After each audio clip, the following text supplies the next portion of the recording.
Thank you very much, Your Excellency. It now gives me great pleasure to introduce Ms. Brigitte Gabriel, CEO and President of Act for America. Brigitte, I'm absolutely delighted to have you here today. The floor is yours.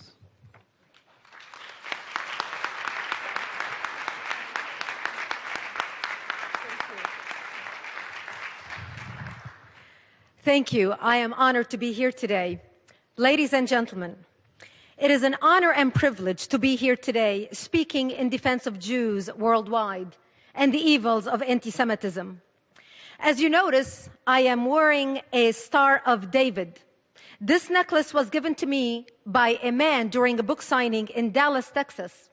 This necklace belonged to his wife who died in a tragic accident. He said to me crying, "This necklace was my wife's favorite. She died wearing it. She considered you her hero for your work for the Jewish people. I want you to have it. Promise me you'll wear it." I couldn't find a more befitting time to honor her and her memory than now, wearing this Star of David as a Lebanese, giving a keynote speech at the United Nations in defense of the Jewish people. We are here today to address the rise of global anti-Semitism. 10 years ago, Nathan Sharansky explained, classical and anti-Semitism is aimed at the Jewish people or the Jewish religion. New anti-Semitism is aimed at the Jewish state. Mr. Sharansky devised what he called the 3D test. The 3Ds are demonization, double standards, and delegitimization. Demonization is making bizarre, ugly claims that have no basis in reality. Comparisons between Israel and the Nazis, or assertions that Israel has been committing genocide against the Palestinians are examples of demonization. Such claims are nonsense. If Israel has been committing genocide against the Palestinians, then why has the population of Palestinians increased more than 600% since 1948? Israel must be the most incompetent mass murderer in the history of the world. When Israel is held to a standard that no other country in the world would be expected to meet, that double standard is itself anti-Semitism. For instance, Israel is a vibrant democracy where human rights are protected and respected. And yet the United Nations so-called Human Rights Commission spends most of its time and effort investigating and condemning Israel while they gloss over or ignore the massive and continuing human rights violations that occur in Iran, Cuba, China, and many other brutal repressive atrocities. Delegitimization of Israel is to assert that of all the people in the world, only the Jewish people do not have a right to a statehood. In fact, Israel's historical, legal, and moral right to exist as a Jewish state is a codified principle of international law. This codification is explicitly based on the long, continuous, and well-documented connection of the Jewish people to the land of Israel. To deny the connection of the Jewish people to the land of Israel is anti-Semitism in its purest form. But why should anti-Semitism matter to the rest of the world? Why should the world care? It should, not merely because it's morally repugnant, which it most definitely is. The world should care about anti-Semitism because of fundamental self-preservation.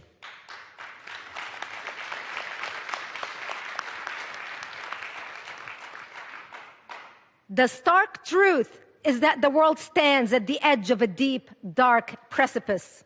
At the bottom lurks another Holocaust that has already begun. This time, the genocide is not only against the Jews. The so-called Islamic State had made it abundantly clear that it can be committed against non-Jews. ISIS persecuting and killing members of every religious, ethnic, and nationalistic community they encounter. ISIS is slaughtering Syrians, Iraqis, Lebanese, Palestinians. ISIS is slaughtering Christians, Sunnis, Shiites, Alawites, Kurds, Druze, and Yazidis. ISIS floods the internet with stomach-churning images and videos of mass executions, severed heads, and crucifixions. We see children slaughtered in front of their parents and parents slaughtered in front of their children. This viciousness is a part of a calculated strategy explicitly intended to terrorize anyone and everyone who does not submit to their version of Islam. ISIS has officially declared its intent to rule the world. Their founding document, the declaration of their caliphate, bears the modest title, هَذَا وَعْدُ اللَّهِ. It means in Arabic, this is the promise of God. They declare that God promised to Muslim, quote, leadership of the world and mastership of the earth, end quote. Their declaration of a worldwide caliphate reveals their governing philosophy. Quote, by Allah, if you disbelieve in democracy, secularism, nationalism, as well as all the other garbage and ideas from the West, and rush to your religion and creed, then by Allah, you will own the earth, and the East and the West will submit to you.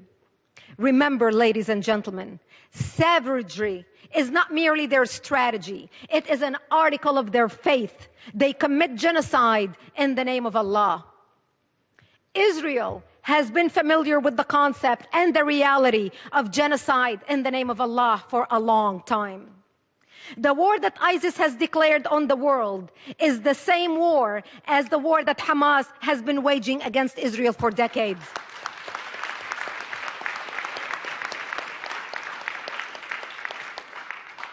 The only difference, again, is focus. ISIS seeks a worldwide caliphate. Hamas is focused on the destruction of Israel. However, their motivation, methods, and morals are the same.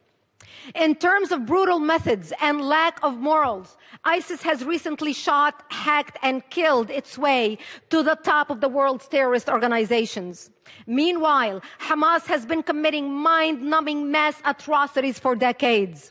They used to wrap their children in dynamite and nails and send them to blow up Israeli buses and restaurants. They rejoiced at the deaths of Israeli children and glorified the deaths of their own. Today, they use them as a human shields.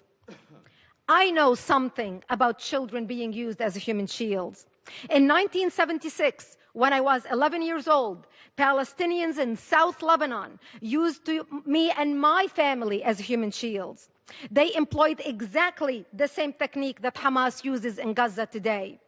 They set up artillery or rocket launchers in front of my bomb shelter and fired a barrage towards Israel. They would pack up and run as quickly as possible, leaving my family to the devastation of return fire. Today, Hamas hides behind human shields on a much larger scale.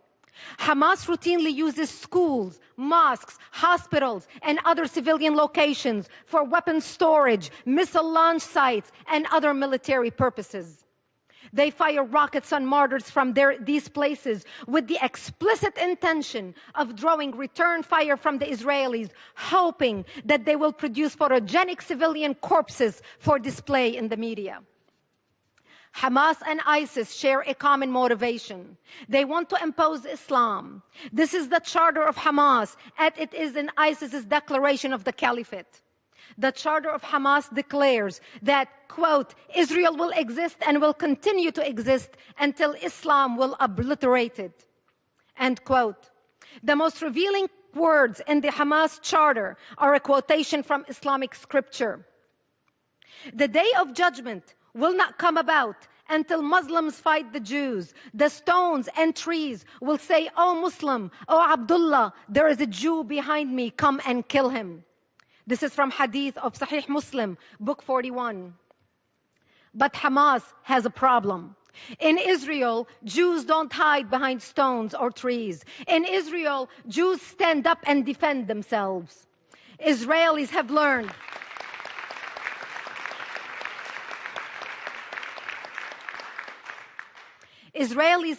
from history that if someone repeatedly says they're going to kill you, they mean it. A lesson the world is only now learning.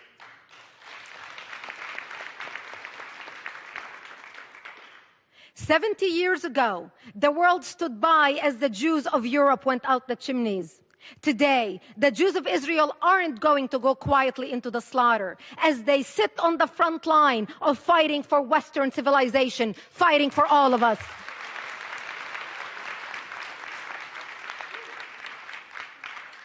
Those who seek to exterminate the Jews are not going to stop with the Jews. That should have been the lesson of the Holocaust. That must be the lesson of the rise of ISIS. Once the international mass murder of innocent civilians was legitimized against Israel, it was legitimized everywhere, constrained by nothing more than the strong-held beliefs of those who would become the mass murderers. Because the Palestinians were encouraged by most of the world to believe that the murder of innocent Israeli civilians is a legitimate tactic to advance their Palestinian cause, the Islamists believe that they may commit mass murder anywhere in the world to advance their holy cause. As a result,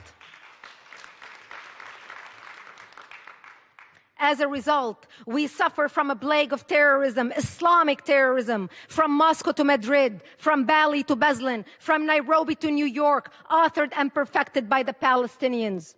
Israel and the United States are not separate targets of Islamic terrorism. The whole world is their target, and the world better learn this lesson and learn it fast.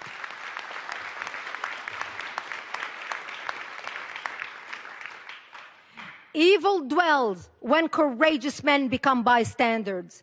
Lies spread when the informed become silent. Society deteriorates when apathy replaces activism. Tyranny comes when leaders become mediocre and haters become organized. Today, we are summoned to lead in our communities and our nations. We are summoned to wake up the apathetic and inspire the despaired, to silence the liars and educate the concerned, to speak tolerance instead of resentment, forgiveness instead of revenge, love instead of hate, peace instead of war. We are here at the United Nations today because each one of us is a leader and an instrument of change with history as our final judge. How will we be judged? I, as a leader of ActForAmerica.org, the largest national security organization in America, with chapters in 11 countries around the world, am committed to do whatever possible we can to stand up with the Jewish people and defend them.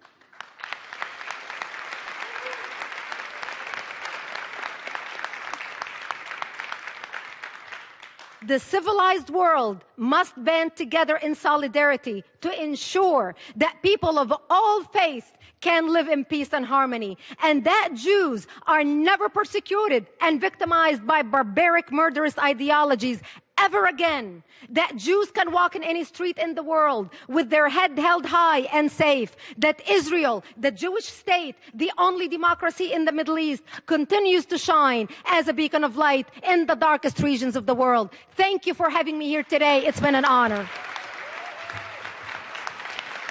Thank you. Thank you. Thank you. Thank you. Thank you. Thank you. Thank you.